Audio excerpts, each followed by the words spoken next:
नमस्कार, स्वागत है आपका इस टीवी में। मैं हूं अजय कुमार और अब आप मेरे साथ देखेंगे आपकी आवाज। अगर अनसुनी हो रही है आपकी आवाज, अगर भ्रष्ट सिस्टम के खिलाफ जंग में आप अकेला महसूस कर रहे हैं, तो हम बनेंगे आपके संघर्ष के साथी। हम पहुंचाएंगे आपकी आवाज को अंजाम। आपकी आवाज देखें सिर्फ STV पर, सच से साफ। हमीरपुर नगर परिषद गृह कर की वसूली के लिए अब कोर्ट की राह नापेगी। अगस्त के आसपास नगर परिषद कोर्ट जाने की तैयारी कर रही है। नगर परिषद हमीरपुर की माने तो 70 लाख रुपए का गृह कर करदाताओं ने अभी तक नहीं दिया है। नगर परिषद इन डिफाल्टरों को नोटिस भेजकर कानूनी प्रक्रिया पूरी करने में लगी हुई है। ऐसे में कोर्ट की राह पर चलने को बेकरार नगर परिषद क्या गृह कर वसूल पाएगी? नोटिस से दबाव बनाकर गृह कर वसूलने की रणनीति क्या कारगर साबित होगी? यही अब बड़ा सवाल है। नगर परिषद अपनी परिषद के लोगों को बिल्कुल जायज़ तरीके से थोड़ा सा टैक्स सालाना लगाती है,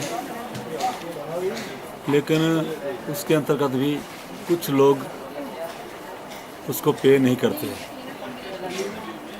उनको कई बार हम ज़बानी भी बोलते हैं, हमारे कर्मचारी भी उनको कहते हैं, मेंबरान भी उनको बोलते रहते हैं, आगाह करते रहते हैं कि टैक्स जमा कराना आपकी और नगर परिषद के लोगों के हित में है, क्योंकि नगर परिषद जो टैक्स इकट्ठा करती है, इससे हम नगर परिषद के लोगों के लिए सफाई व्यवस्था, सड़कों की व्यवस्था, बिजली व्यवस्था, ऐसा सभी विकास के कार्य जो हैं वो उनके लिए हम इस पैसे द्वारा करते हैं। जब हमारे पास ये पैसा नहीं आता है तो हम नगर परिषद का कोई कार्य नहीं करते हैं, लोगों के विकास के कार्य रुक जाते हैं। इस बार भी फिर भी इस बार जो हमने हाउस टैक्स इकट्ठा किया है, इसमें 70 लाख की कमी रही है। कुछ लोगों ने टैक्स नहीं जमा कराया है, उसलिए हमें 70 लाख रुपया जो है वो नहीं मिल रहा है, हमारे विकास कार्य रुक रहे हैं। इसलिए हमने उनको ज़बानी तौर पर भी कहा है, अब हम थोड़े दिन और इसका इंतजार करके उन लोगों को नोटिस भेजेंगे, और जो लोग इसको देना उचित नहीं समझते हैं उनके विरुद्ध हम कानूनी कार्रवाई कोर्ट में उनके खिलाफ केस लगा देंगे। उनको वकील के पैसे देने पड़ेंगे और हमारा टैक्स भी देना पड़ेगा। तो मेरी फिर उन लोगों से सभी ये जोरदार अपील है कि वो जल्दी से जल्दी अपना टैक्स जो है वो नगर परिषद में जमा करवा रहे हैं। 70 लाख रुपये हमने लोगों से लेना है। अब उसमें अंदाजन कोई 65-70 लोग के लग भी हैं। कुछ लोगों ने बहुत सालों का टैक्स नहीं दिया, उनके काफ़ी टैक्स जो है वो जुड़ गया है। तो कुछ लोगों के पास मोटी रकमें हैं और कुछ लोगों के पास छोटी छोटी रकमें हैं। इसमें मुझे लगता है कि 70-80 लोग ही ऐसे हैं जो टैक्स नहीं देते हैं, और कुछ लोग ऐसे हैं जो एक साल नहीं दिया था, अगले साल दे देते हैं पर्याप्त। और कुछ लोगों को आदत पड़ी है कि वो देते हैं, कंटिन्यू देते हैं। ऐसे लोगों की संख्या 60-70 के करीब है। साधु जूड़ा बाबा मेहरदास मंदिर में भंडारे का आयोजन किया गया। इस भंडारे में सैकड़ों भक्तों ने भाग लिया और प्रसाद ग्रहण किया।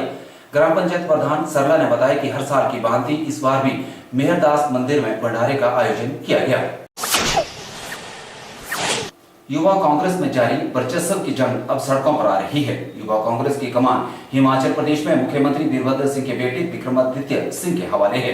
विक्रमादित्य सिंह की अगुवाई में ही युवा कांग्रेस के बीच फूटा है विद्रोह का लावा। विक्रमादित्य सिंह की कार्यप्रणाली पर किसी गैर ने नहीं बल्कि युवा कांग्रेस के पदाधिकारियों ने ही उठाए हैं सवाल। हमारी मीटिंग चल रही थी, हमारे प्रदेश अध्यक्ष विक्रमादित्य जी वहाँ मौजूद थे। वहाँ पे उनके सामने उनके कुछ लोगों ने पहले मेरे साथ बदतमीजी की, और उसके बाद उन लोगों ने मेरे साथ हाथापाई भी की और मेरे साथ गाली गलौज और मेरी पिटाई भी वहाँ पे की गई। कि मुख्यमंत्री के पुत्र और हमारे प्रदेशाध्यक्ष, युवा कांग्रेस के प्रदेशाध्यक्ष, हमारे कमांडर वहाँ सामने खड़े थे और उन्होंने एक भी बार मुझे छुड़ाने की कोशिश नहीं की, ना आगे आए, और ना ही उन लोगों को उन्होंने एक भी बार पूछा कि आप लोगों ने ये क्यों किया, क्या कारण ऐसे हुए मैं उनके पास गया, मैंने उनको बताया कि मेरे साथ आपके सामने ये चीज़ें हो रही हैं, तो उनका एक ही जवाब आगे से आया कि मैं क्या कर सकता हूँ। आज मुझे अपनी पार्टी की सेवा करने का ये सिला मिला, जो अपनी ही पार्टी के ऑफिस में अपने ही लोगों द्वारा मेरे साथ ऐसा किया।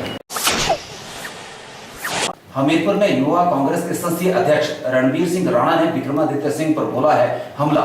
हमीरपुर में ही दर्जनों कार्यकर्ताओं के साथ रणबीर राणा ने कहा कि विक्रमादित्य सिंह उन कार्यकर्ताओं को किनारे कर रहे हैं जो राहुल गांधी की विचारधारा को लोगों तक पहुंचाना चाहते हैं।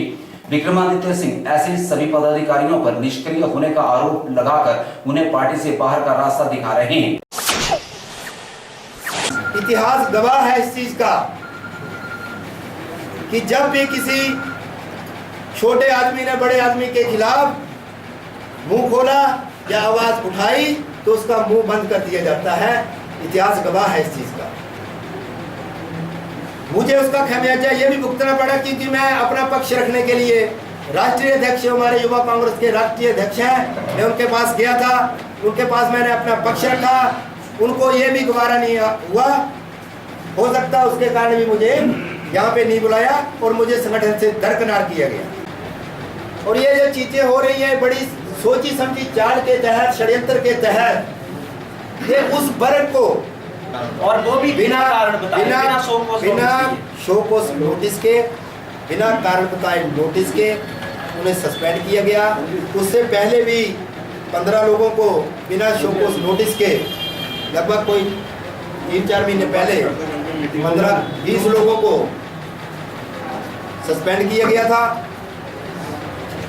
और ये धीरे धीरे एक षड्यंत्र के तहत किया जा रहा है।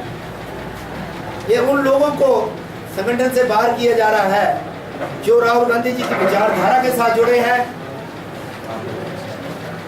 जो राहुल गांधी जी का जो सपना था, ये ड्रीम प्रोजेक्ट था, इलेक्टेड जो था ये हमारा, उसके तहत आम परिवार से जो लोग अपनी मेहनत से जीत के जो लोग आ रहे हैं, जो किसी नेता के चाटुकार नहीं है, वो अपने बलबूते के ऊपर जीत के जो लोग आ रहे हैं, इनको हटाने के लिए बहुत बड़ी साजिश है, ये बहुत बड़ा षड्यंत्र हो रहा है।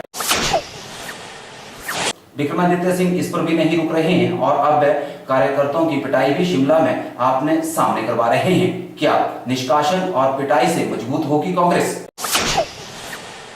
के साथ ये कहना पड़ रहा है कि मुझे संगठन से निष्कासित किया गया है। जैसे कि आप ये जानते हैं कि मैं एक महिला, पहली प्रदेश महिला लोकाध्यक्ष हूँ और जो कि एक बहुत ही डायनेमिक विक्ट्री के तहत 1000 वोट के लेके जीती थी। और जो विश्वास हमारे युवा कांग्रेस ने मुझ पर दिखाया था वो पूरा उन्होंने तोड़ दिया है विक्रमादित्य जी ने, है ना। मैं साथ ही साथ आप सबसे ये भी बताना चाहती हूँ कि जितना भी ये प्रोटोकॉल के हिसाब से जितना भी कार्य होता है, इसके लिए कोई भी निष्कासित करता है तो उन्हें सबसे पहले शोकाज नोटिस दिया जाता है। उन्होंने मुझे अनुपस्थिति का कारण, अनुपस्थिति के तहत मुझे निष्कासित किया गया, लेकिन 9 मई को मेरे छोटे भाई को के साथ ये हादसा हुआ, पिटाई की थी। उस दिन 8 मई को मैंने एक ईमेल के तहत उन्हें मैसेज किया था कि मैं अपनी अनुपस्थिति का कारण उन्हें बताया था कि मैं इस कारण में अनुपस्थित हूँ, मैं उपस्थित नहीं हो सकती। उन्होंने कहा ठीक है। मेरी प्रदेश अधिकारी से बात हुई थी और प्रभारी से भी बात हुई थी। इसके बावजूद उन्होंने मुझे निष्कासित कर दिया। इसके बारे में मुझे कोई भी सूचना पहले से पता नहीं थी, ना ही अभी तक उन्होंने मुझसे कोई कॉन्टैक्ट किया। युवा कांग्रेस के कार्यकर्ताओं की पिटाई से ही क्या नए खून का संचार होगा? क्या युवा कांग्रेस इसी कार्य अपनाने के सहारे कांग्रेस के लिए दोबारा से सत्ता का रास्ता साफ कर पाएगी? इसलिए नहीं आ पाया था क्योंकि मेरी मौसी की लड़की की शादी थी और पहली मीटिंग है जिसमें मैं नहीं आ पाया, वरना सुल्तानपुर में हर मीटिंग होती है और मैं हर स्टेट की मीटिंग में जाता हूँ। आपकी आवाज में फिलहाल इतना ही। मुझे दें इजाजत। आप बने रहें एसटीवी के साथ। नमस्कार।